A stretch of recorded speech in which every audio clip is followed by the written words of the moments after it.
नमस्कार, मैं Deepak Sharma D media times में एक बार फिर आपका स्वागत करता हूं। आज हम मौजूद हैं स्टैचू सर्किल स्थित होटल हवेली में। हम आपको बता दें कि यहाँ स्वर्गीय श्री इंद्रलाल डेरावाला की 25वीं पुण्यतिथि की स्मृति में भागवत कथा का आयोजन किया जा रहा है। यहाँ वृंदावन धाम से आए अनिरुद्धाचार्य व्यासपीठ से कथा सुना रहे हैं। आप देख सकते हैं कि यहाँ पे श्रद्धालुओं की काफी तादाद में भीड़ नजर आ रही है। विठ्ठलनाथ जी यूं कमर में हाथ रख के खड़े हैं। विठ्ठल विठ्ठल विठ्ठला पांडुरंग विठ्ठल। महाराष्ट्र में जहां रुक्मणी जी और विठ्ठलनाथ जी साथ में,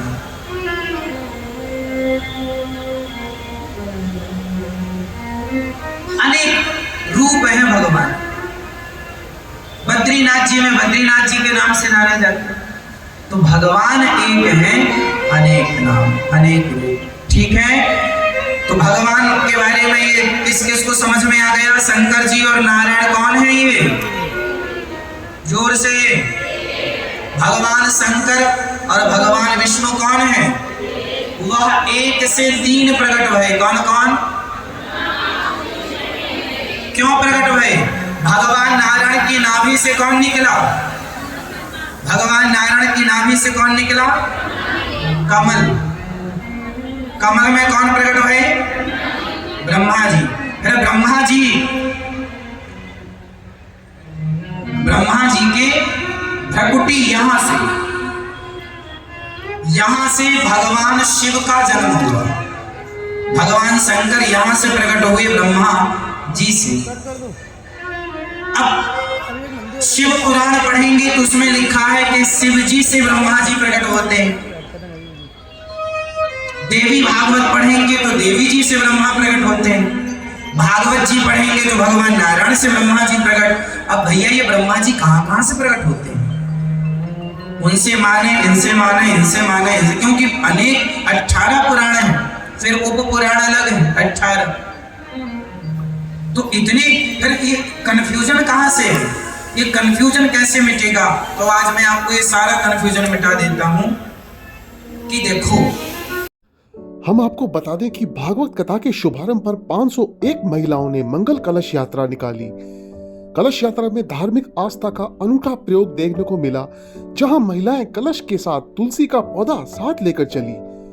वृंदावन धाम से आए कथावाचक अनिरुद्धाचार्य ने व्यासपीठ से पहले दिन देव प्रतिष्ठा के बाद भागवत महात्म्य एवं शुकदेव आगमन की कथा सुनाई। हम आपको बता दें कि 15 दिसंबर शुक्रवार से शुरू हुई भागवत कथा 21 दिसंबर तक चलेगी। कथा प्रतिदिन दोपहर 2:30 बजे से शाम 6 बजे तक होगी। कथा प्रवक्ता रामचरण लखोटिया ने बताया कि मंगल कलश यात्रा समेत इस 7 दिवसीय श्रीमद् भागवत कथा महोत्सव में मातृ शक्ति के साथ समाज के हर वर्ग के भक्तगण भी शामिल होंगे। ब्रह्मा विष्णु महेश राम कृष्ण जगन्नाथ जी तिरुपति बालाजी इत्यादि नाम रूप अनेक हैं, पर तत्व एक ही है, ये दो नहीं है। इनमें दो की भ्रांति करना भी अपराध है। इन्हें दो मानना क्या है? कोड़ छोड़ कहे तो अपराध, छोटा बड़ा मानना। कई लोग कहते हैं मैं राम जी का पुजारी हूँ, मैं कृष्ण जी को नहीं मानता, मैं कृष्ण जी का पुजारी हूँ, राम जी को नहीं मानता। नहीं मानने से क्या है भाई? कोई दो तो है ही नहीं। अच्छा बताओ, मीराबाई किसकी दीवानी थी? वो बीच में बैठी है जोर से। क्या वो राम की पूजा करती थी? हाँ या ना? हाँ या ना? अब कुछ लोग कह रहे हैं मीरा का राम जी से क्या काम? अरे पूरा काम था। मीरा ने कहा है पद में, पायो जी मैंने। ये वैवस्वत मनमंत्र चल रहा है। अष्टाविंशति तमे कलियुगे कलि प्रथम चरणे जम्बूद्वीपे। ये कलियुग का कलि प्रथम चरण चल रहा है। कलियुगे कलि प्रथम चरण। ये श्वेत 12 कल्प चल रहा है, और इस कल्प का, यह श्वेत 12 कल्प का वैवस्वत मनमंत्र का यह 28वां कलयुग चल रहा है। कौन सा कलयुग चल रहा है? 28वां कलयुग। तो इस प्रकार ब्रह्मा जी जब 100 साल के होते हैं तो ब्रह्मा जी रिटायर हो जाते हैं। फिर उस पद में दूसरे जाकर बैठते। अभी हनुमान जी बैठेंगे, इसलिए हनुमान जी से दोस्ती बना के रखना। जब ये ब्रह्मा जी बनेंगे तो अपने को भी भगवान का ग्वाल वाल तो बना ही देंगे, कुछ ना कुछ तो बनाएंगे। अच्छा, ऐसे ही इंद्र का भी पद बदल जाता। इंद्र भी राजा बलि अभी पाताल के राजा हैं, राजा बलि आगामी मनवंतर में क्या बनेंगे? इंद्र। क्या बनेंगे मेरी मां? इंद्र। आगे इंद्र कौन बनेगा? राजा बलि। अभी कौन है इंद्र? पुरंदर नाम के राजा अभी इंद्र की गद्दी संभाले। तो ये हिसाब किताब आपको समझना पड़ेगा। ये सनातन है, हमारा जो सनातन धर्म है ना मेरी माँ। देखो, जिस दिन से सृष्टि उत्पन्न हुई थी उस दिन से आज तक का इतिहास हम हिंदुओं के पास मौजूद है, लिखित में वेद पुराणों के रूप। अन्य में किसी का, अब आप लोग साइंस जानते हैं, मोहनजोदड़ो हड़प्पा संस्कृति के आगे कोई नहीं जानता इतिहास क्या है। साइंस मोहनजोदड़ो हड़प्पा संस्कृति ही तो जानती है, इससे आगे क्या है साइंस के पास। जबकि हमारे पास क्या है?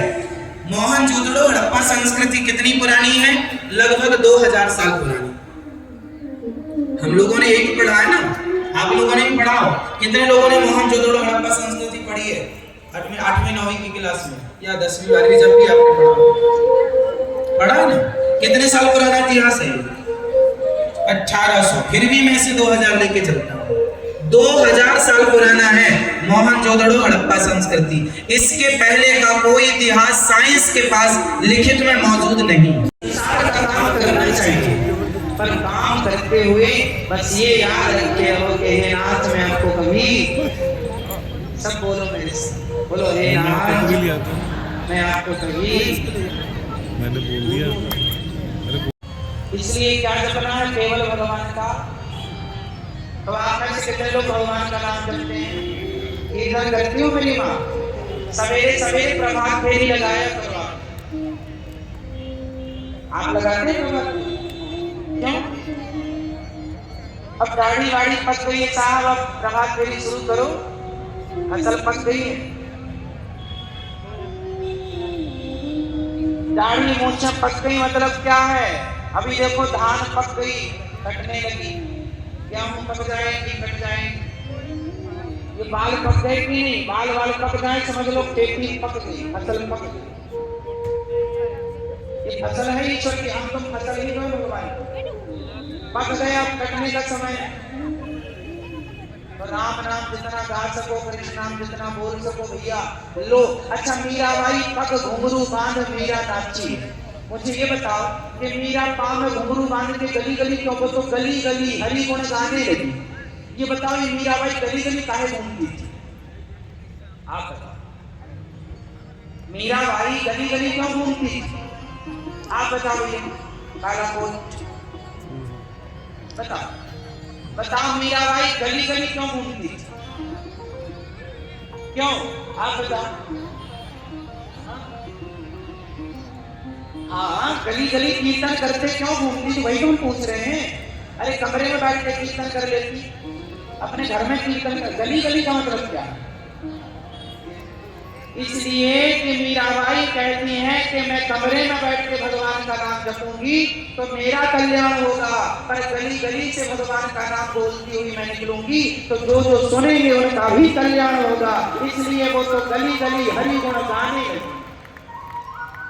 इसलिए प्रभात फेरी किया करो, गली गली भगवान का नाम होगा, जो सुनेंगे उनका कल्याण होगा।